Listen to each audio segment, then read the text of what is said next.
그 익숙한이라고 해야 익숙해요. 하여튼 성도 섬기기에 중독되었다는 표현이 로마서에도 나오곤 하는데 원뜻이 그런 뜻입니다. 완전히 이 바울과 디모데와 실라는 주님께 온전히 사로잡혀 있었고 주님이 원하시는 뜻만 행하려고 했었고 그걸 위해서라면은 자기가 어떠한 경우를 당한다 하더라도 개의치 않았던 분들이었습니다. 빌립보에서 그렇게 고난을 받고 옥에 채찍질 당하고 또 옥에 갇혀 있다가 풀려나고 그런 일을 당하면서 온몸이 멍과 핏성이가 되는 상처투성인 상태로 이 데살로니가에 왔는데 그 바울이 전하는 그 복음은 하나님의 능력이 함께 하심으로 큰 능력과 성령과 확신으로 큰 확신으로 뜨겁게 전해졌습니다. 성령이 그렇게 인도하셨고 그런 성령의 인도하심을 본 이 성도들이 그냥 있는 그대로 성령의 기쁨 가운데 그 말씀을 듣고 바울과 주를 본받아서 그 전하는 사람과 전하는 사람을 주장하고 계시는 주님을 본 것입니다.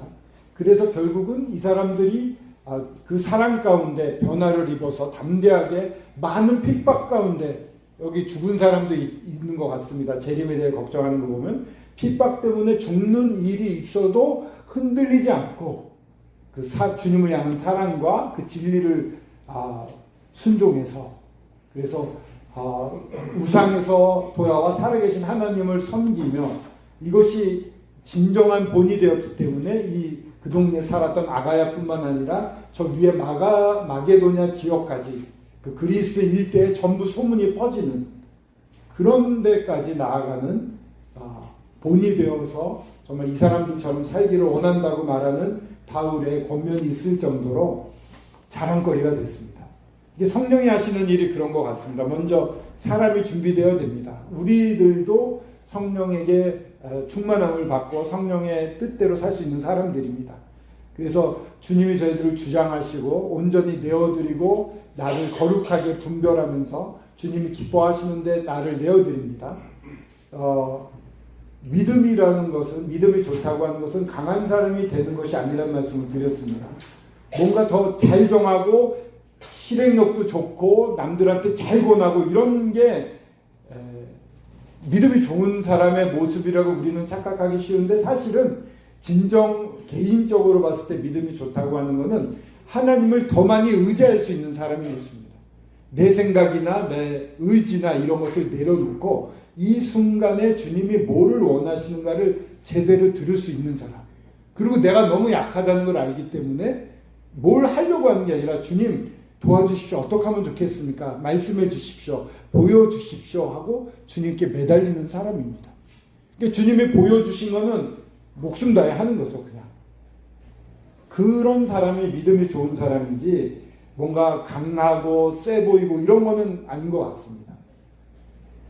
오히려 바울의 모습은 만났을 때 굉장히 연약해 보여가지고 글로는 담대한데 볼 때는 참 보잘것없다는 평가를 많이 받곤 했습니다. 그러나 주님이 보여주신 게 명확할 때 바울은 8번 맞았다고 쓰여져 있지 않습니까? 40의 감암매를 4번 맞았다고 39대의 이 채찍질 같은 거를 4번이나 맞았대요. 거반 죽는 거죠. 그렇게 되면. 그리고 뭐 태장도 묶어놓고 때리는 거겠죠. 그런 거를 3번 맞았고 돌로 맞은 바 되었다고도 얘기를 합니다. 죽은 줄 알고 버려서 또 사도행전에 보면은 죽은 줄 알고 그냥 때리던 사람들이 돌아갔는데 안 죽었던 건데 다시 이렇게 힘을 차려 일어났다고 보는 분도 있고 어떤 분은 정말 죽었다가 부활한 게 아니냐 이렇게 보는 분도 있을 정도로 거의 죽다시피 했던 적도 있습니다. 주님이 허락하시면 그대로 자기를 내어드리는 게 그 정도까지. 바울의 목표는 주님이 경험했던 모든 걸 다 경험하는 데 있었습니다. 그래서 십자가에 달려 죽는 것까지 경험해 보고 싶었고 그 이후에 부활하시는 것도 경험해 보고 싶을 정도로 주님이 겪었던 모든 경험뿐만 아니라 주님의 심경, 이때 어땠을까 주님의 마음, 그 마음조차도 알고 싶어 했던 게 바울이 바랬던 것입니다.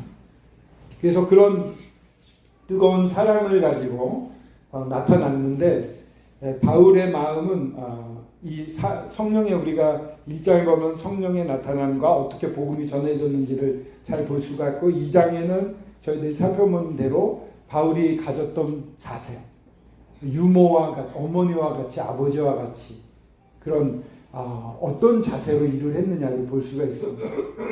정말 어머니는 한없는 사랑을 주시는 분이죠. 아버지는 저희 여러분들의 세대도 그렇고 저도 그랬습니다만 보통 저희들의 아버지들은 다 무섭고 딱딱하고 권위주의적이고 그러셨잖아요. 근데 그런 분이 정말 따뜻하게 다가오면요, 정말 견딜 수 없을 정도로 마음이 녹아내립니다.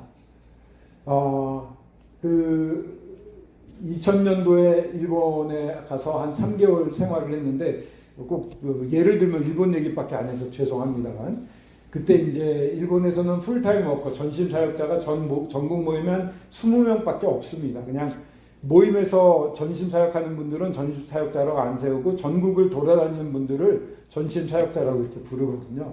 그러니까 그분들은 복음과 말씀과 양육과 이런 데 있어서 탁월하신 분들인데 그런 분들이 있는 모임을 주로 방문을 했습니다. 24개 모임 중에 몇 군데 모임은 그런 곳이었고 일주일 넘게 지냈는데요. 그분들의 특징은 친구 같다는 것입니다. 풀타임 워커니까 말씀이나 복음이나 이런 걸 전할 때 아주 탁월하십니다. 목양도 잘하시죠.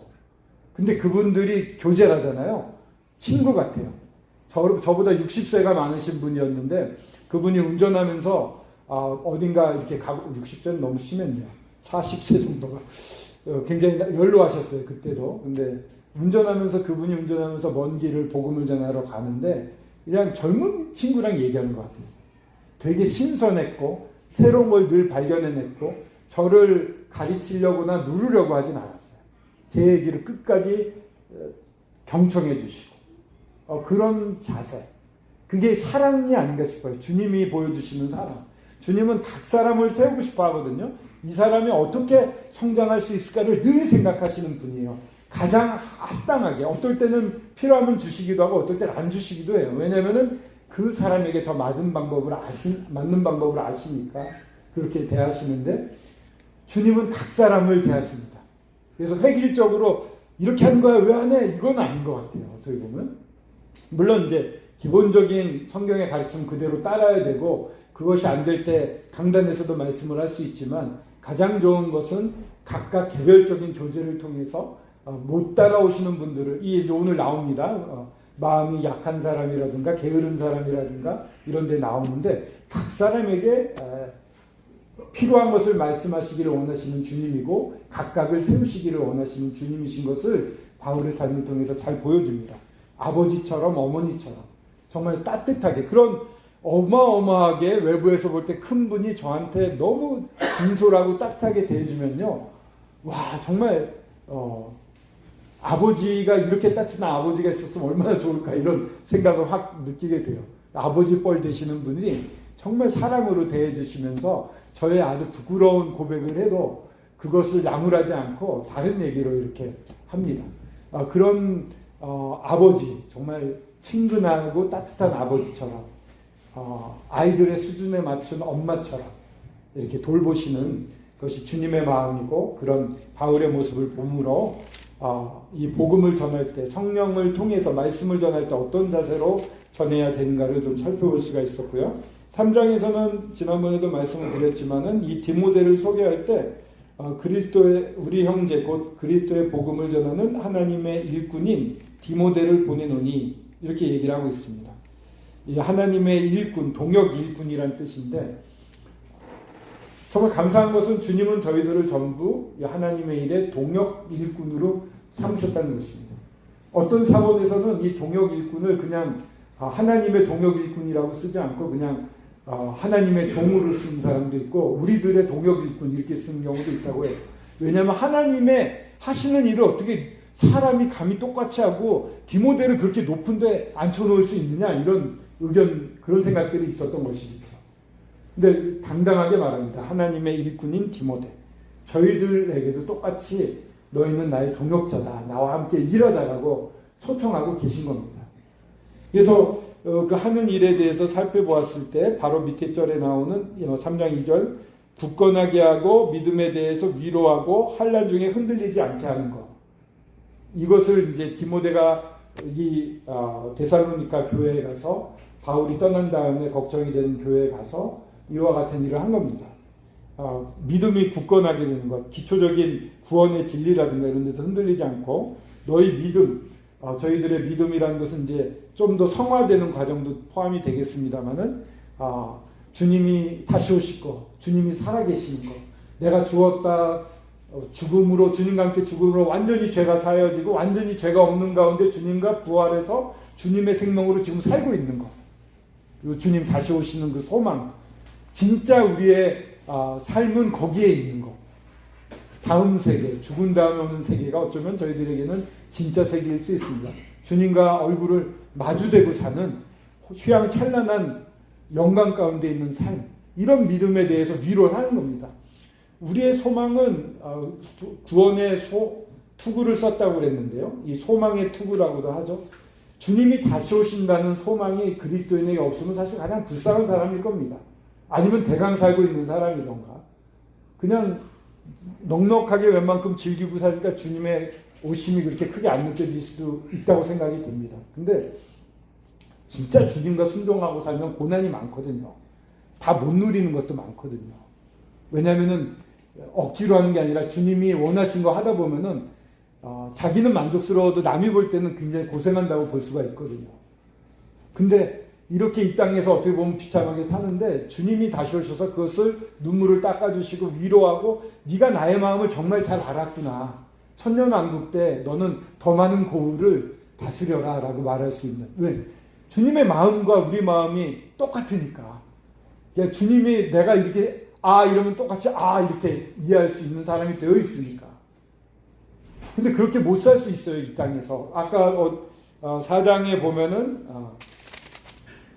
5장이거든요. 5장에 보면은 10절에 나와 있듯이 예수께서 우리를 위하여 죽으사 우리로 하여금 깨어있든지 자든지 자기와 함께 살게 하려 하셨느니라. 물론 여기서 자든지는 죽은 사람으로 많이 우리들이 보았습니다만 원어적으로 따지면 위에서 깨어있어라 자지 말라라 할 때 이 자지 말라 쪽이에요. 그러니까는 성도인데 주님을 집중하지 않고 사는 사람들, 자기 원하는 대로 사는 사람들, 흘러다니는 사람들, 세속적인 사람들, 그런 사람들이 자는 사람인데 이 10절에 말하는 것처럼 깨어있든지 자든지 자기와 함께 살게 하라는, 주님의 입장에서는 정말 깨어서 순종하고 반짝반짝 빛나는 성도들도 늘 함께 같이 있게 하고 싶고, 또 그렇지 않고 잠들어서 주님 말 안 듣고 엄한 짓 하고 교회 어렵게 만들고 그런 분들조차도 주님은 품에 안고 가까이 있고 싶어 하시는 거예요. 그렇기 때문에 저희들이 아까 아까 말씀으로 돌아가면은 그 하나님의 일을 하되 하나님의 이 믿음을 기초적인 걸 굳건히 하고 믿음에 대해서 위로하고, 이 믿음이 계속 성장해 가기를 원하는데 성장하지 않는 사람들에 대해서도 우리는 마음을 넓혀서 그들을 돌볼 수 있는 그런 주님의 마음을 품을 필요가 있죠. 그리고 여러 환난 중에 흔들리지 않게 하려 함.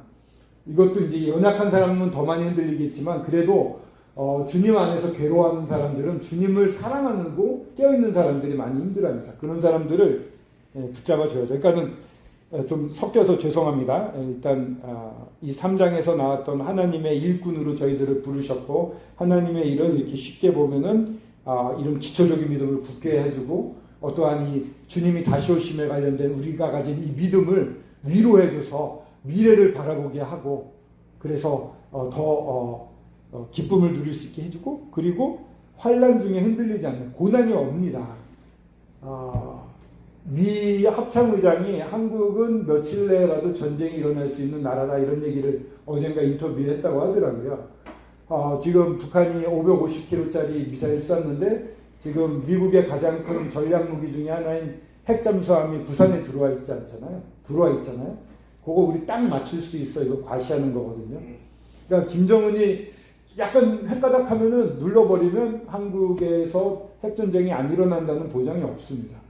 그러니까 오히려 김정은의 정신 건강을 위해서 기도해야 될 필요가 있을지도 몰라요. 북한은 준비가 다 끝날 정도로 전술핵해서 미사일, 단거리 미사일 써서 우리나라 주요 기지 같은 데 떨어질 수 있는 다양한 미사일을 가지고 있습니다. 우리가 다 못 막습니다. 그리고 미국에 도달할 수 있는 화성 18호도 성공했습니다. 그게 이제 미국에 안 떨어져도 EMP탄 해가지고 쓰면은 전자기기 다 활용 못하고 그래가지고 전쟁에서 굉장한 피해를 입고 우리 같은 경우에는 북한이 쳐들어오게 되면은 서울이 먹힐 수도 있는 위험도 있습니다. 그런 준비들을 북한은 차곡차곡 하고 있습니다. 그래서 그런 일이 있으면 안 되겠지만 전쟁이 일어난다면은 서울은 불바다가 될 겁니다. 그런 장사정포 같은 걸 엄청 쏴댈 테니까요. 그걸 한번 맞은 다음에 저희들이 반격을 할 수가 있대요. 그러니까 처음에 제 1탄들은 다 맞아줘야 됩니다. 제일 걱정되는 거는 걔네들 실력이 떨어져서 저기 군부대 쏠려고 든 게 우리 북부교에 떨어질까 봐. 실력이 좀 더 뛰어나야 될 텐데. 뭐 우스갯소리를 말씀드렸습니다만 환란이라는 게 그렇게 직접적으로 우크라이나처럼 겪는 환란이 가까이 올 수도 있는 것이고요. 하지만 그렇지 않고 우리 삶에 있어서 그리스도로부터 시선을 떼게 하는 그런 일들이 너무 많이 들어와 있습니다. 이 사회적으로 들어와 있을 때 이 어떤 돈과 권력이 없으면은 힘을 못 쓰는 시대가 되고 있지 않습니까? 뭐 대학 입시에서도 어떤 정치가의 자녀들이 엄청난 특권을 해서야 그런 데 들어갈 수 있다는 게 막 드러나고, 근데 오히려 그런 것을 부끄러워하지도 않는 그런 시대가 되어버렸거든요. 그러니까 이 삭막해서 자기가 살아남으려고 노력하다 보면 주님을 잃어버리기 쉬운 시대에 살고 있습니다. 이것도 저희들에게 있어서는 어떤 의미에서 환란이라는 생각이 드는데요. 여하튼 어떠한 어려움이 온다 하더라도 흔들리지 않도록 우리 사랑하는 성도들을 세워주는 것, 이것이 하나님의 일이라고 이렇게 말씀을 드릴 수가 있을 것 같습니다. 그래서 굳게 서 있은 내가 살리다라고 하는 바울의 고백도 봤고요. 4장에 들어가면서 이제 세 가지 권면을 합니다. 먼저 거룩에 대한 부분을 말하고, 사랑에 대한 부분을 말하고, 재림에 대한 부분을 말합니다. 이 세 가지가 어떻게 보면은 이 데살로니가 교회에 있어서의 어려움 중에 하나가 아니었나 싶어요. 그러면서 이 거룩함이 굉장히 침해를 많이 받은 것 같습니다. 우리가 오늘 공부해야 될 부분에서도 이 거룩에 대한 부분은 여전히 강조를 하고 있습니다. 이 성적인 부분에 대해서 그렇게 하지 말라고 강하게 권면하고 있는 권면을 들었고요. 두 번째는 사랑함입니다. 사랑함은 잘하고 있다고 했는데, 그러면서도 11절에 보면, 4장 11절에 보면은 조용히 자기 일을 하라는 얘기를 합니다. 이 사랑이 넘치는 가운데 그 다음에 나오는 그 교훈은 재림에 대한 부분 아닙니까? 주님이 오실 날이 가까웠고 그것이 소망이다라고 이 데살로니가 사람들은 많이 깨닫고 있었던 것 같습니다. 그러한 좋은 주님에 대한 기대와는 달리 주님이 오는 날이 얼마 안 남았으니까 일하지 않아도 되고 대강대강 살아도 된다 해서 교회의 질서를 무너뜨리고 그게 아니다라고 권하는 영적인 사람들의 얘기를 무시하는 사람들이 있었던 것 같습니다. 그것이 이제 오늘 다루는 부분이기도 합니다만, 그렇게 거룩하고 사랑을 하되 남을 배려할 줄 아는, 남의 입장을 서서 그 공감 능력이 있게 행하라라는 것도 이제 이 4장에 나오는 거고, 이제 재림에 대한 부분을 이야기를 했습니다. 재림은 주님이 갑작스럽게 공중 재림을 해서 이 땅에 사는 거듭난 모든 사람을 끌어올리고 죽은 사람도 같이 끌어올린다. 그래서 하늘에서 그 사단이 권세 잡은 하늘에서 첫 예배를 받으신다. 그곳에 영광의 빛이 발하고 우리는 하는 순간에 이렇게 샥 올라가는 걸 볼지 어떨지 모르겠어요. 갑자기 땅에 있다가 샥 올라가서, 왜 영화에서 보면은 막 그 아이언맨이 올라가는 것처럼 느낄지 어떨지 모르겠는데, 그냥 깜빡해서 천사장의 나팔 소리가 들렸네 빰빠라빰빰 이러면은 갑자기 주님 앞에 서 있지 않을까요, 저희들이? 그 옆에는 사랑하던 먼저 돌아가셨던 분들, 뭐 김현옥 자매님 같은 분들이 아주 건강한 모습으로 옆에 계실 수도 있겠죠. 그러면서 보고 행복하지만 더 행복한 건 우리 앞에 주님이 계시는 거예요. 그러니까 얼마나 위로가 될까 그 생각을 생각해 보게 됩니다. 그러면서 5장에 나오는 재림의 교훈은 심판의 날입니다. 이건 명확하게 지상 재림하실 때 하나님이 우리 백마를 타고 성도들과 함께 이 심판하러 내려오시는 장면입니다. 많은 잠든 자들, 구원받지 못한 사람들은 이때 심판을 크게 받게 됩니다. 큰 노에 빠지게 되는데 저희들은 이 노에 빠지지 않는다라고 강조를 하고 있습니다. 왜냐하면 그 전에 구원을 받기 때문에. 그런 부분을 살피면서 주님이 함께 하고 싶어하는 분은 건강한 그리스도인들도 있지만 잠든 그리스도인들도 함께 있고 싶어 하신다, 사랑하신다, 동등하게 이런 사랑을 또 마지막 부분을 볼 수가 있었습니다. 김문호 형제님 제 얘기가 어떻게 좀 책 읽듯이 안 했습니까? 지금은? 그런 식으로 해. 네. 아까 지난번에 책 읽듯이 뭘 빨리 읽고서 넘어가가지고 힘들었다고 그러셔가지고 예. 제가 이제 흥분하면은 말이 빨라지는 것 같습니다. 좋은 지적 감사합니다. 지금 해주시면 어떡해요? 첫 시간 끝나고 해주셨어야지. 예. 남 탓하는 황문재입니다. 예, 오늘 5장 12절부터 28절 마지막 부분을 보겠습니다. 언제나 중요한 당부는 마지막에 하기 때문에 오늘 살펴보는 부분에 바울 형제님의 여러 뜨거운 마음이 담겨져 있습니다. 먼저 12, 13절에는 형제들아로 나눠보자고 그랬잖아요. 12, 13절이 한 등분이 되겠죠. 이거는 이제 앞선 일꾼들에 대한 어떻게 우리가 자세를 취해야 되는가에 대한 본문이잖아요. 그 14절부터 이 24절까지는 이 교회에 있어서의 문제라든가 아니면은 개인의 영성에 대한 부분에 있어서 이렇게 해주길 원한다는 부탁이 있습니다.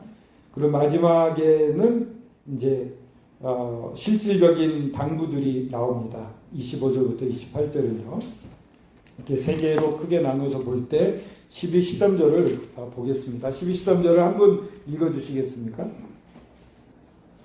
형제들아 우리가 너희에게 구하노니 너희 가운데서 수고하고 주 안에서 너희를 다스리며 권하는 자들을 너희가 알고 그들의 역사로 말미암아 사랑 안에서 가장 귀히 여기며 너희끼리 화목하라. 네, 고맙습니다. 형제들아라고 이제 이 5장에 5번의 형제들이 있는데 여기 이제 세 번째 형제들아라고 환기를 하고 주목을 시키고 있습니다. 한 태에서 난 한 형제들, 진짜 형제라고 이렇게 이제 말하고 있는데, 우리가 너희에게 구하노니 너희 가운데서 수고하고 주 안에서 너희를 다스리며 권하는 자들을 너희가 알고, 우선 알아주래요. 알아준다는 거는 저희들도 많이 쓰죠. 좀 알아줘라 이렇게. 깊이 이해하고 사랑하고 존중한다는 뜻을 가지고 있습니다. 이 알고에는 이제 뒤에 반복돼서 나오는데 알아주라, 중시해라. 그 강아지나 양이나 목자가 먹이를 주면은 그 손을 기억한대지 않습니까? 그 발걸음 소리만도 기억한대잖아요. 소가 이렇게 여물을 주러 오는. 그리고 뭐 밭에 있는 채소들도 농부가 오면은 기억을 해서 기억한다는 말이 있는데 그건 뭐 채소한테 물어보질 않아서 잘 모르겠습니다만은 아는 겁니다, 사실. 저절로 알게 되고 또한 그런 사람을 더 존중해 주라는 중의적인 뜻이 있다고 생각이 되는데요. 너희에게 구하노니 간청한다는 뜻이고요. 너희 가운데서 수고하고, 여기서 수고하도는 코피아노라는 원어가 쓰여졌습니다. 코피아노. 왜 코피아노 이걸 소개하냐면 코피가 날 정도로 일한다는 뜻이 있지 않나 싶습니다. 굉장히 수고해서 지치고 힘들어하는 이런 뜻이 있다고 합니다. 그러니까 설렁설렁이 아니라 정말 목숨 다해 일하는 그런 모습입니다. 엄청 지친 가운데 있는 그러한 모습. 주 안에서 너희를 다스리며라는 원어의 뜻은 앞에 서다라는 뜻이 있습니다. 그러니까 이끌고 가다라는 뜻입니다.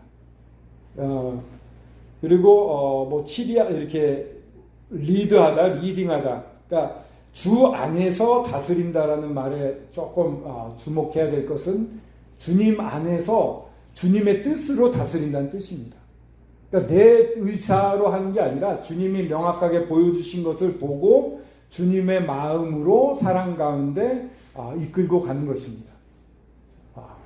그리고 권하는 자, 권한다고 하는 것은 사도행전 20장 31절에 나와 있는 훈계와 똑같은 말이고 뒤에서도 14절에도 한 번 더 나옵니다. 권계라는 말로 나오는데 이 권한다, 다스리며 권한다 할 때 권한다고 하는 것은 눈물로 그 바울이 내가 눈물로 훈계한다 이렇게 말하지 않습니까? 눈물을 흘리면서 간곡하게 부탁을 하는 것인데 그 사람이 이해할 수 있도록 돕는다는 뜻이 있습니다. 머릿속에 넣는다 이런 뜻도 있고요. 그러니까 바울이 어떻게 에베소에서 3년을 살았는지를 보면은 알 수가 있습니다. 그냥 자기가 일을 했어요. 급료를 받아도 되는데 그렇지 않고 자기가 텐트 깁는 일을 하면서 낮에는 일하고 밤에는 가르치러 다녔습니다. 그리고 삶에서 조금도 흐트러짐이 없는 주님을 경외하는 삶을 그대로 살았습니다. 본으로 보이고 열심히 폐를 끼치지 않으려고 일하고 했던 그 분이 했던 방식대로라고 말할 수 있겠죠. 그렇게 눈물로 훈계하는 그러한 사랑과 적극성이 가진 권면을 말합니다. 그렇게 권하는 자들을 너희가 알고 그들의 역사로 말미암아 그냥 무작정이 아니라 그분들이 하시는 일이 많습니다. 앞서서 일하시는 분들 일하시는 그 역사로 말미암아 여기서 말하는 역사는 우리가 아는 그 세계사, 국사 이런 역사가 아니라 일이란 뜻입니다. 다 아시겠지만요. 그들이 그들의 일하는 것으로 말미암아 사랑 안에서 가장 귀히 여기며 다른 번역본에서는 사랑 안에서 가장 존경하며 라고 표현이 되어 있기도 합니다. 가장 귀히 여기며 너희끼리 화목하라. 이 말씀입니다. 그러니까 먼저 그 일하는 사람의 특징이 나와 있습니다. 수고를 하되 코피가 터지듯이 열심히 정말 지치도록 하는 것, 그리고 그 앞에 서서 인도를 하되 주님의 뜻으로 인도하는 것, 리드하는 것, 그리고 정말 삶과 본을 가지고 훈계하는 것, 이런 자들을 너희가 알아주라고 합니다. 이미 이게 쉽지 않을 수도 있어요. 왜냐하면 데살로니카는 바울이 가서 복음을 전했기 때문에 구원받은 날짜가 거의 같을 겁니다. 같은 가운데 먼저 앞선 분이 있다는 것을 알아보는 것도 쉽진 않을 거예요. 그래서 이런 말을 더 권하고 있을 수도 있습니다. 다 고만고만하니까 우리끼리 저 사람이 영적이지 않으면 영적인 사람 못 알아보거든요. 그래서 이렇게 말함으로 이런 사람이 있는지 한번 살펴보라 했을 때 분명히 있었을 겁니다. 이렇게 그런 사람들을 너희가 알아주고 존경하라는 겁니다. 어떻게 해요? 사랑 안에서 가장 귀히 여기며 가장 좋은 것도 나누고 뭐 그런 뜻도 있겠습니다만은 주님이 주신 사랑 잘했잖아요. 뭐 아주 아낌없이 헌신하는 분들이었는데 그런 것을 그들에게 더욱 열심히 하라고 말하는 것이죠. 그리고 가장 존경해주고. 그러니까 앞서서 일한다고 할 때요. 권위는 어디서 나오냐면은 성도들의 인정에서 나옵니다. 그리고 그 권위는 섬김에서 나온 것들. 섬기는 이런 것들이 보일 때 성도님들이 알아주면서 인정을 하고 유해주는 게 느껴지거든요. 이럴 때 굉장한 힘이 되는 것 같아요. 그래서 뭔가 담대하게 주님의 뜻을 지치지 않고 할 수 있는 힘이 되거든요. 이게 굉장히 중요한 부분입니다. 너희끼리 화목하라라고 했는데 이 일꾼들하고 앞선 분들하고 화목하는 거 굉장히 중요합니다. 뒤에 이제 그렇게 이제 얘기하면서 뒷부분에 이제 너희들을 게으른 자에 대한 얘기가 그 14절부터 나오는데 게으른 자의 경우가 여러 가지로 말할 수가 있는데 물론 규모 없이 일을 안 하는 사람들도 있겠습니다만은 자기 의나 자기 자의식이 강해서 이 앞서서 영적으로 말하는 것을 들으지 않으려는 사람들도 이 게으른 사람에 포함이 됩니다. 여기 너희끼리 화목하라고 말한 것은 그런 사람이 있었다는 거예요. 데살로니카에도. 근데 신기하게 이거는 어디 가도 있는 것 같습니다. 아주 건강한 모임이 가도 반드시 있고요. 좀 건강치 못한 데가 더 많이 계신 것 같고요. 그렇습니다. 이 땅에 주님이 오시기 전까지는 반드시 존재하는 분들 같아요. 그러나 그들에게 권합니다. 너희끼리 화목하라. 그 일하는 일꾼들 뿐만 아니라 또 각각 화목하라고 얘기를 합니다. 좀 두서없이 말씀을 드렸는데 12, 13절에는 일꾼들에 대해서 어떤 사람인지 잘 알아보고, 여러분들도 공식적으로 일꾼이 아니더라도 주변을 한번 살펴보십시오. 이런 분들이 있습니다. 정말 피곤하기까지 성도들 사랑하고 또 이렇게 인도합니다. 조용히 묵묵히 올바른 길로. 그리고 권하는 자들도 있습니다. 이렇게 가볍게 한두 마디로 권하지만 사실은 마음을 담아서 기도하다가 권하는 분들이 있습니다. 그런 분들을 알아주시면 좋겠어요. 그리고 여기 나와 있는 것처럼 귀히 여기고 사랑 안에서 존경해 주시면 좋겠어요. 그게 서로를 세우는 것이기도 합니다. 너희로 화목하게 하는 지름길이기도 하고요. 이렇게 해서 이제 일꾼에 대한 말씀을 드렸고요. 14, 15절을 한번 읽어주십시오. 또 형제들아 너희를 권면하노니 부모 없는 자들을 권위게 하며 마음이 약한 자들을 안위하고 힘이 없는 자들을 붙들어주며 모든 사람을 대하여 오래 참으라. 삼가 누가 누구에게든지 악으로 악을 갚지 말게 하고 오직 피차 대하든지 모든 사람을 대하든지 항상 성을 쫓으라. 네. 감사합니다. 고맙습니다. 감사합니다. 예. 권면한다고 얘기합니다. 이 가까이 오게 하다 이런 뜻이 있다고 그랬죠. 와서 이제 조근조근 말해주라는 겁니다. 또 경고하라는 뜻도 있는데요. 세 부류의 사람이 나옵니다. 어떤 사람이 나오죠? 첫 번째 게으른 자, 두 번째 약한 자, 마음이 약한데, 세 번째 힘이 없는 자, 이렇게 나옵니다. 게으른 자들은 아까 몇 번 설명을 드렸는데 군대 용어예요. 이탈자라는 뜻입니다. 행렬에서 벗어난 사람. 그러니까 정상적으로 걸어가야 되는 데서 벗어난 사람들을 말합니다. 이런 사람들은 일시적인 성장 과정에서 있을 수가 있습니다. 그런 건 괜찮아요. 그런 분들은 나이가 들면 좀 성숙해지면 다시 돌아오게 되는데, 뭔가 어렸을 때 성장 환경이라든가 이런 것 때문에 약간 마음이 좀 순순치 못한 분들도 있는 것 같아요. 습관처럼 이런 반발이 몸에 배어 있는 분들이 있더라고요. 그래서 이 습관이나 자세, 인격까지 영향을 준 분들이 있습니다. 이런 분들은 쉽게 고쳐지진 않을 수가 있습니다. 그러나 여기서 말하는 것처럼 권계한다. 이 권계라는 말은 아까 말씀드렸던 12절에 나왔던 너희를 다스리며 권하는, 바울이 말했던 눈물로 훈계하던 그 훈계를 말합니다. 삶의 본을 가지고 제시하면서 계속해서 따뜻하게 대하면서 훈계를 하는 겁니다. 계속 얘기를 하고 교제를 해주고 가르치는 것이죠. 이게 이제 보통 이 권계라는 말, 누데테오라는 말과 또 가르침이라는 말이 같이 나와요. 권면하고 가르친다 이렇게 나오는데, 이제 누데테오는 안 좋은 부분에 대한 지적이 되는 거고요. 그 가르친다는 것은 긍정적으로 이렇게 했으면 좋겠다라는 진리를 가르치는 것이 됩니다. 근데 바울이 골로새서 1장 28절이라든가 이런 데 보게 되면은 이 완전한 자로 세우려 하기 위해서 내가 너희를 권면하고 또 내가 너희를 가르쳤다 이런 말이 나오거든요. 완전한 자로 세우려면 잘못된 부분을 얘기해주고 이것을 이렇게 하는 게 좋다라고 하는 진리를 같이 얘기해줄 필요가 있습니다.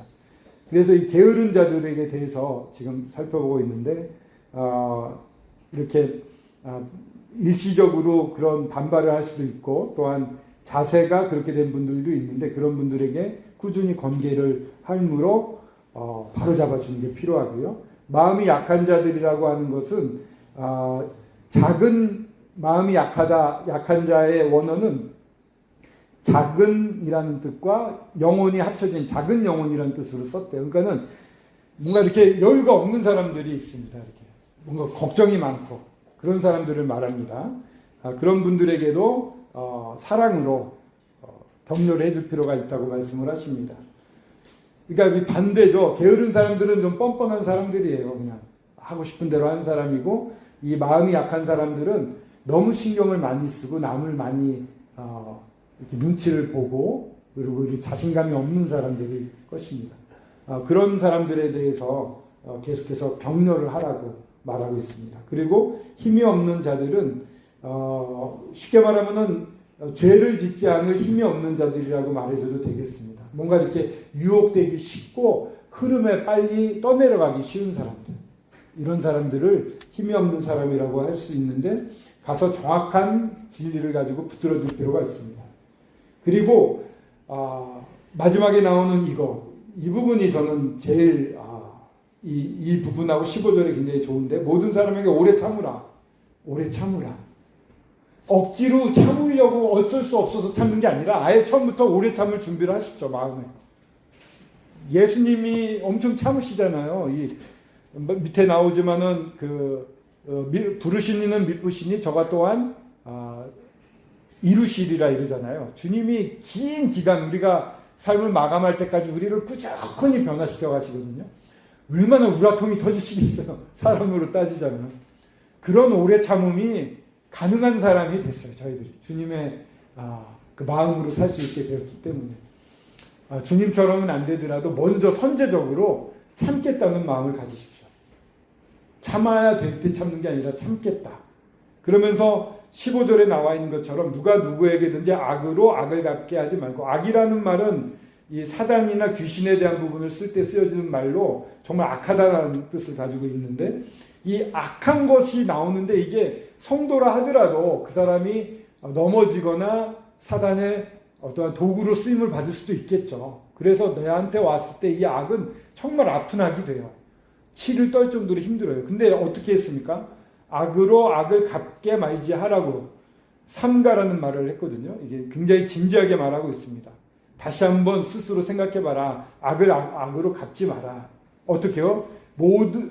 서로 대하든지 모든 사람을 대하든지 항상 선을 따르라. 서로 대하든지는 성도 간입니다. 모든 사람은 성도가 아닌 사람에게까지 확장이 됩니다. 다 항상 선을 따르라, 선을 쫓으라라고 말합니다. 추구하라 이런 뜻인데요. 이것도 저는 이 장을 읽으면서 늘 부르시는 미쁘시니 그가 또한 이루시리라는 말씀도 엄청난 힘이 되는데, 사실 이 부분에 도전을 많이 받았어요. 옛날에요, 무슨 셀 교회 같은 게 한창 유행일 때가 있었는데, 그때 그 큰 대형 교회에서 굉장히 잘 섬기던 분이 미국에 무슨 일로 갔다가 돌아와서 대형 교회를 안 가고 부산에서 교회를 시작을 했대요.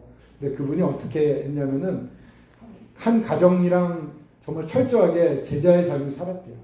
어느 정도냐면은 과일 가게 가서 과일 살 때, 제 아내도 그렇습니다만 손 빠르게 이렇게 하면서 좋은 거 탁탁탁 골라내더라고요. 어쩜 그렇게 맛있는 거 잘 고르는지 모르겠는데, 그분들은요 나쁜 것만 골라갔대요.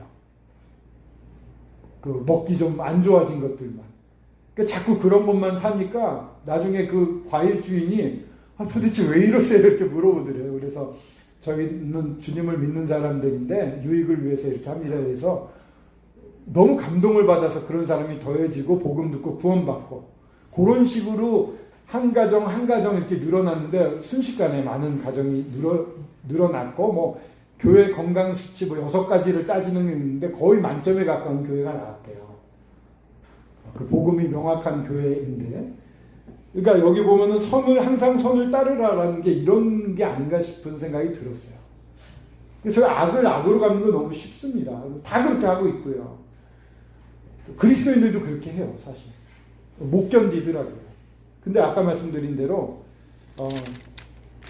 이 오래 참을 걸 먼저 장착을 하고, 내가 참겠다 하고 악이 오더라도 악으로 안 갚는 겁니다. 그 범위가 성도들뿐만 아니라 믿지 않는 사람에게까지. 항상 선을 쫓는 겁니다. 한번 해보시면 좋겠어요. 이걸 가지고 다음 주에 한번 다음에 우리 분반할 때 이 부분을 한번 분반해보죠. 노력합니다. 그리고 이 데살로니가 전서를 공부하면서 저한테 있어서 가장 큰 저 안의 변화는 사람을 미워하는 사람을 없앴어요. 그렇다고 안 미워질까요? 미운 마음은 가끔 듭니다. 하지만 미워하면 안 된다는 걸 알았어요. 주님이 가르쳐 주셨어요. 그냥 한 구탱이에 그냥 두고 다니는 거 있잖아요. 그걸 다 끄집어내서 주님 앞에 다 토했어요. 그리고 이러면 안 된다. 다 사랑하겠다. 는 마음으로 바꿔주셨어요. 그리고 정말 사랑하려고 하고 있습니다. 모든 사람을. 저희 어머니도 사랑하고 있습니다. 제가 좀 숨어 계시는데 지금도 기동기에 노력을 하고 있습니다. 근데 원래 이제 어머니를 미워하진 않아요. 그 사람이 어머니는 아닙니다. 옛날부터 사랑했습니다. 근데 이제 마음속에 조금이라도 미워했던 직장이라든가 여러 군데 있지 않습니까? 다 사랑하기로 마음을 바꿨어요. 그랬더니 그런 마음을 주셨어요. 그리고 꾸준히 유지가 됩니다. 아마 이 데살로니가 전서를 계속 묵상하기 때문에 그런 것 같기도 합니다. 그러면서 이제는 이 부분, 악으로 악을 갚지 않는 거, 선만 쫓는 거에 도전을 하게 됐어요. 그 부분이 좀 정리가 되니까 이것도 할 수 있겠더라고요. 물론 이제 또 여러 일이 닥치겠죠. 닥쳐야 되는데 닥치면은 또 어떻게 나올지 모르지만 계속 주님이 그렇게 하라고 부르셨기 때문에 못할 거 주님이 맡기진 않으세요. 할 수 있으니까 하라고 하시는 거거든요. 이미 부활의 능력까지 저희한테 주셨거든요. 죽으면 다시 살아날 수 있는 능력이 저희 안에 다 들어와 있거든요. 주님의 어떠한 능력이 저희 안에 없겠습니까? 믿음으로 다 갖다 쓸 수 있거든요. 그러니까 이것도 가능하다고 믿기 때문에 가능해지리라 믿고요. 여기 계신 형제님, 자매님들도 한번 해보시면 좋겠습니다. 미워하지 않기 다 털어내게 하고 그 다음에 악을 악으로 갚지 않고 오로지 항상 선을 따르는 해보시면 좋겠고요. 다음 주에 한번 이거 분반으로 나눠보겠습니다. 이렇게 이 교회적인 부분, 개인적인 부분을 권면하면서요. 16, 17, 18절은 개인의 영적인 생활, 개인 영적 생활에 대해서 말합니다. 다이아몬드 교리라고 누가 말하기도 했대요. 굉장히 중요한 우리 교과서에도 나와 있는 것 같은데 16, 17, 18절로 넘어가겠습니다. 네, 한번 읽어주십시오.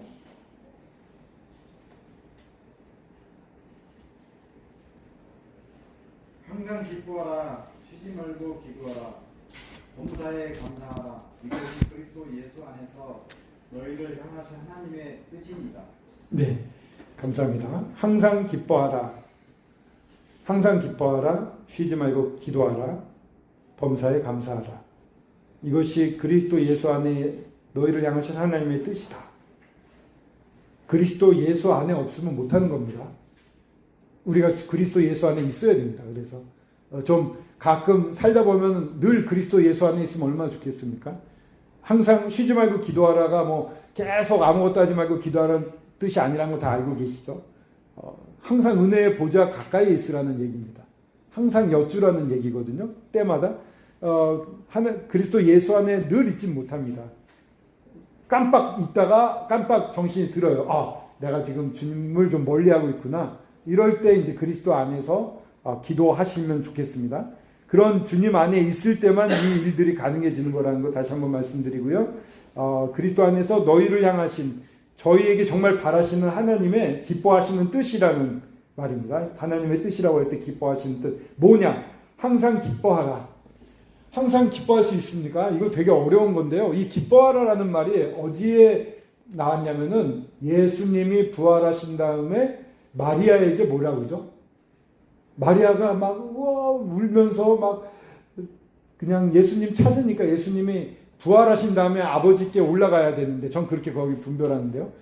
부활하신 다음에 아버지 앞에 나타나야 되는데 가려고 그랬더니 마리아가 울고 있어요. 아버지한테 빨리 가서 보여드리고 싶은데 어쩌지?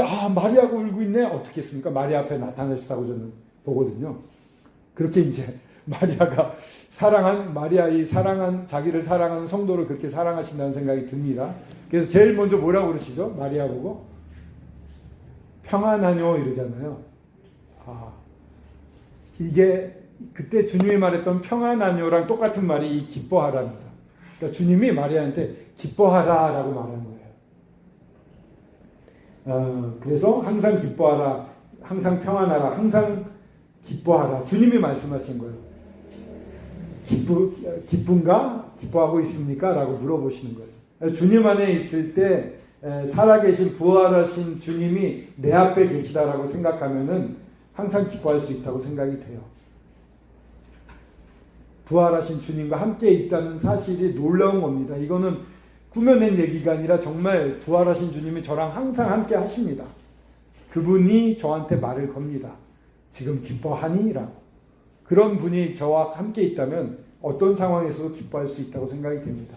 바울과 실라가 그렇게 얻어 터지고 내일이면 목 베어 죽임을 당할지 모르는데 찬양이 나오는 이유는 사람이 만들어낸 게 아니라 주님이 살아 계시기 때문에 그렇습니다. 그런 기쁨은 나에게서 시작하는 게 아니라 주님으로부터 시작합니다. 항상 기뻐하라. 내가 하는 겁니까? 주님이 주시는 겁니다. 주님께 시선을 맞추고 있으면 주님이 주십니다. 그러니까 그리스도 안에 있는 것을 잊지 않았으면 좋겠습니다. 쉬지 말고 기도하라. 어떻게 밥도 안 먹고 기도만 하겠어요? 그게 아니라 언제든지 말씀을 걸고 또 필요할 때마다 그 기도 응답을 드리라는 얘기입니다. 우리 누구죠? 갑자기 생각이 안 나네. 술 맡은 관원 갑자기 기도하잖아요. 저 누구지? 요셉 아니 저기 느헤미야. 이제 너 얼굴빛이 왜 그래? 이럴 때 잠시 기도하고 왕이 물어볼 때 잠시 기도하고 답하잖아요. 이런 거 삶 가운데 기도할 기회는 많습니다. 자주 기도합니다. 뭐가 좀 이상한 게 있으면은 주님 왜 그러십니까? 이게 버릇이 돼서 이제 주여 그러니까 아내가 왜 자꾸 주님한테 무슨 갖다 주문하는 것 같다고 그러는데 이 주여가 입에 붙어 사는 것도 좀 보긴 안 좋습니다만 그만큼 주님에 대해서 자꾸 깨닫고 여쭈는 거 좋습니다. 그럼 답해 주시고요. 범사에 감사하라. 또 마찬가지입니다. 이 범사에 감사하라는 말에 있어서 한 가지만 짚어보고 싶은 거는 범사에 할 때 에입니다. 이게 범사에 대해서 일어나는 일 때문에 기뻐하라는 것이 아니라 이 범사 가운데 기뻐하라는 뜻입니다. 좀 차이가 있어요. 나한테 어떠한 좋은 일이 일어나거나 이러면 좋아하라는 게 아니고 이 일어나는 모든 일 가운데 감사하라는 겁니다. 왜냐하면 주권자가 주님이시기 때문에 일어나는 범사에 어떤 거는 안 좋은 일도 있을 수 있고 슬픈 일도 있을 수 있고 또 기쁜 일도 물론 있을 수 있습니다. 이 모든 일 가운데 주권자가 주님이시기 때문에 우리는 기뻐할 수 있습니다. 감사할 수 있습니다. 그런 뜻의 범사의 뜻입니다. 이게 이제 개인적으로 해야 될 겁니다. 항상 기뻐하라, 쉬지 말고 기도하라, 범사에 감사하라. 그 다음에 19절부터 22절까지 한번 읽어주십시오. 이거는 이제 교회에서의 문제, 공적인 문제들입니다. 김문홍 형제님 한번 읽어주시죠. 멋있는 목소리로. 킹제임스 버전으로 읽으셔도 상관없습니다.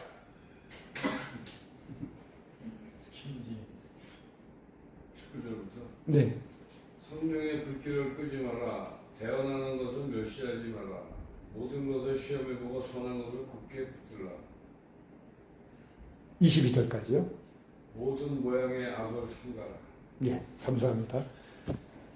성령의 불길을 끄지 마라 이렇게 더 알기 쉽게 되어 있는데요. 이거는 불을 끄다라는 소멸하다는 것은 불을 끄다 아니면 질식시키다 이런 겁니다. 산소를 없애면 불이 꺼지겠죠.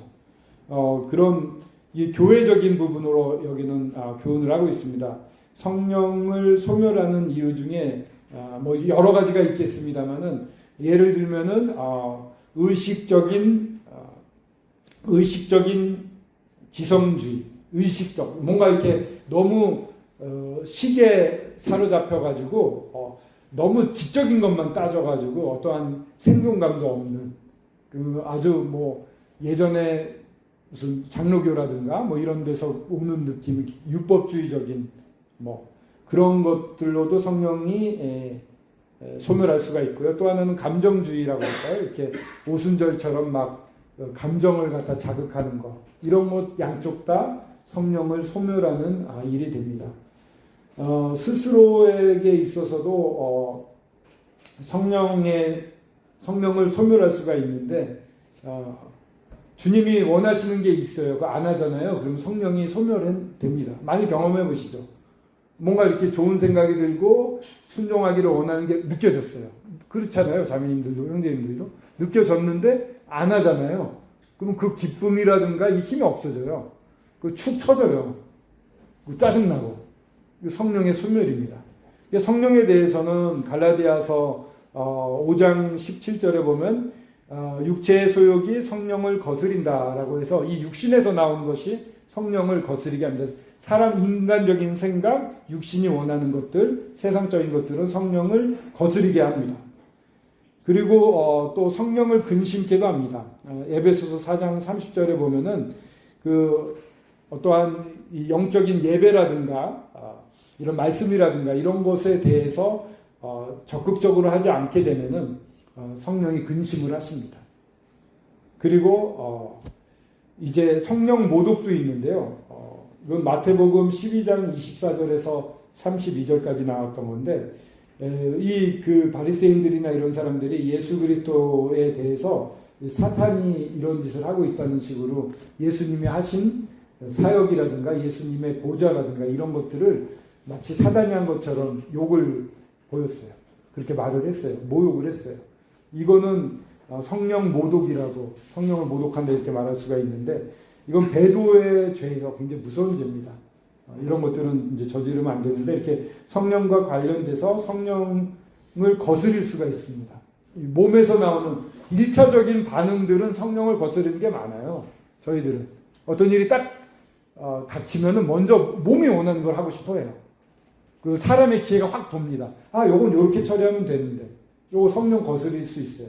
그러니까 그럴 때 주님을 찾아야 돼요. 이걸로 그냥 이렇게 하면 되겠냐고 그냥 넘어가지 마시고 주님이 뭘 원하실까? 주님께 기도를 해보는 겁니다. 범사에 기도하는 게 쉬지 말고 기도를 하는 거죠. 기도를 해서 주님이 보여주시면 그 방법으로 나가야지 성령 충만을 입을 수가 있습니다. 그리고 모이기를 힘쓰라고 했잖아요. 예배라든가 말씀이라든지 집중하지 않으면 성령을 근심하게 돼서 또 주님의 인도하심을 못 받게 되고 특별히 이렇게 성령에 대해서 불순종을 계속하게 되는 그런 환경에 있으면은 성령이 소멸은 없어지진 않습니다. 성령이 사라지진 않지만 역할을 못하게 되는 꺼진 듯한 그런 상황이 되는 것이죠. 그런 것들을 저희들이 조심하라고 말을 하고 있고요. 20절에는 예언을 멸시하지 말라. 여기서 말하는 예언은 대언이라는 말을 했는데 예언, 구약에 나오는 예언 완전 앞으로 일어날 예언이라는 뜻은 아닙니다. 그거는 foretelling이라면 이거는 foretelling, 앞에서 일어날 일을 말한다 이런 뜻인데 지금의 현 상황을 명확하게 진단을 하면은 교회 상태가 이러니 앞으로 이렇게 되겠구나 이거 조심해야지 나오지 않겠습니까? 그런 부분을 말합니다. 여기서 말하는 예언은 그래서 현 상황을 명확하게 판단을 하고 주님의 뜻을 명확히 알고 그거에 대비하는 말씀. 앞으로 교회가 이렇게 될 수 있고 이런 위험이 있다. 아니면 이렇게 하면 더 건강해진다. 이런 걸 말하는 게 예언이라고 말할 수가 있습니다. 그걸 멸시하지 말라고 그랬습니다. 이게 둘 다 같은 성령을 소멸하지 말며 예언을 멸시하지 말며 이거는 아무것도 아닌 것으로 여기지 말라라는 그러한 형틀로 만들어져 있어요. 그러니까는 쉽게 말하면 성령이 아무것도 아닌 것으로 여기기를 중단하라. 예언이 아무것도 아닌 것으로 여기기를 중단하라. 이렇게도 표현할 수가 있는데요. 멸시한다는 건 말 그대로 무시하는 것입니다. 듣지 않는 거죠. 말했는데 듣지 않으면 대단히 당황하죠. 아침에 예배 앞에서 이제 이렇게 얘기하는데 계속 얘기하고 계시면 얼마나 당황하는지 몰라요. 저를 멸시하거나 무시하는 건 아니겠지만 그냥 늘 하던 대로 하시는 거라 괜찮겠지만 계속 얘기하고 있으면 나는 뭐지? 갑자기 이 얘기를 하죠. 아까 좀 제가 당황했거든요. 그래서 말씀을 드리는데 이렇게 이제 말씀을 따르지 않고 무시하는 거 이거 하지 말라고 말씀하십니다. 사실은 예언이라든가 이 은사적으로 이루어지는 많은 활동들은 성령에 의해서 이루어지거든요. 그러니까 성령을 소멸하게 하는 행동을 하면 말씀 같은 것도 무시하게 되고 그것도 제대로 말씀이 전파가 안 됩니다. 영적인 일들이 제대로 이루어지지 않게 됩니다. 성령을 무시하게 되면. 이 예언 가운데서도 성령의 인도하심이 굉장히 중요하기 때문에 성령과 밀접한 연관이 있습니다.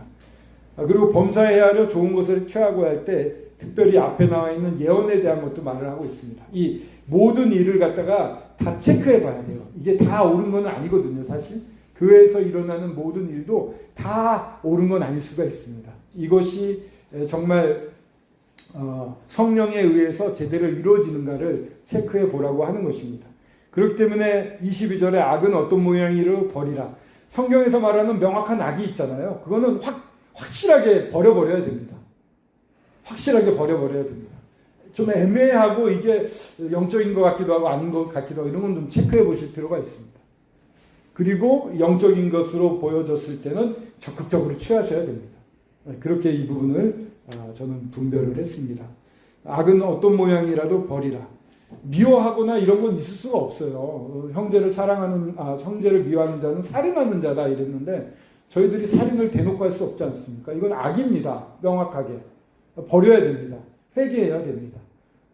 그렇지 않고 예배를 계속 드리는 분들도 있어요. 건강하지 못한 이유가 그런 데 있을 수도 있어요. 죄가 되는 것들은 명확하게 주님 앞에 해결을 해야 됩니다. 회개해야 됩니다. 그래서 교회가 건강하기 전에 일어나는 일은 회개입니다. 개인적인 회개와 공중적인 회개가 일어납니다. 저는 회개하는 분들이 많이 생기면 좋겠어요. 정말 내가 이렇게 살면 안 돼. 주님께로 돌아가는 게 일어나면 좋겠고요. 그래서 악은 어떤 모양이라도 버리는 성령이 더 흥황할 수 있도록 그리고 말씀을 더 주목하고 그러면서 이 말씀 가운데서도 잘못된 것들이 들어오기가 쉽습니다. 악은 모양이라도 버리라는 것 중에 하나 중요한 것은 이 말씀 가운데 가르침 가운데 이런 게 타고 들어올 수 있어요. 그런 부분도 조심을 해야 된다는 뜻으로 말하고 있습니다. 그러니까 이 19, 20, 21, 22에 보면은 이 예언에 대한 하나님 말씀에 대한 부분들이 다 강조가 되고 있는 것 같습니다. 그러니까 이 말씀이 굉장히 교회를 살리는 데 중요하고 이 말씀을 옳은 말씀은 충성되에 따라야 되고 이 가르침이 흔들리지 말아야 된다. 이런 것들을 여기서 저희들이 배울 수가 있습니다. 그 다음에 23절부터 24절을 한번 읽어주시겠습니까?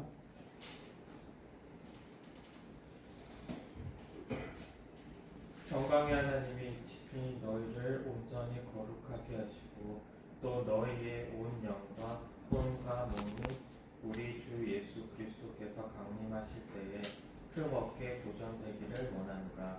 너희를 부르시는 이는 믿으시니 그가 또한 이루시리라. 네, 감사합니다. 평강의 하나님의 속성이 너무 잘 나타나 있습니다. 평화를 주시려는 분이십니다. 아버지와의 관계가 좋아진 다음에 하나님에 대한 이미지가 그러니까 아버지와의 관계가 좋은 분들은 하나님에 대한 이미지가 좋습니다. 근데 죄송스럽지만 저희 세대 이상의 분들이 아버지와의 관계가 좋은 분들이 그렇게 많지는 않은 것 같아요. 하나님에 대한 오해가 오래 가는 것 같습니다. 그런데 하나님이 정말 선하신 분이고 정말 평화를 주시는 분, 평강의 하나님이라는 것을 알게 된 다음부터 신앙이 훅 자라는 것 같아요. 그죠? 이 평강의 하나님이라고 다들 느끼시고 계시기를 바랍니다. 하나님은 정말 평강의 하나님이십니다. 그분이 막 가까이 와서 막 애달파서 뭐 이런 느낌입니다. 그분이 막 가까이 와서 뭘 하냐면요. 우리를 온전히 거룩하게 하시고 거룩하게 하시는 거예요. 모든 이 더러운 것에서 구분해내어서 깨끗하게 주님처럼 올려놓고 싶어 합니다. 온전이라고 하는 것은요. 너희 각 사람의 모든 부분을 이런 뜻이 있습니다. 너희 각 사람의 모든 부분을 온전히 속속들이 이런 뜻입니다. 전체와 끝이라는 말의 합성어인데 그러니까 전체 중에 끝까지 그러니까 모든 이런 뜻이 되겠죠. 온전히 거룩하게 하시기를 원하십니다. 그리고 또 너희의 온 영과 혼과 몸이 영혼 몸이 있습니다. 이렇게 세 가지로 영혼을 같이 보기고 몸으로 이렇게 나누기도 하는데 여기서는 영혼 몸.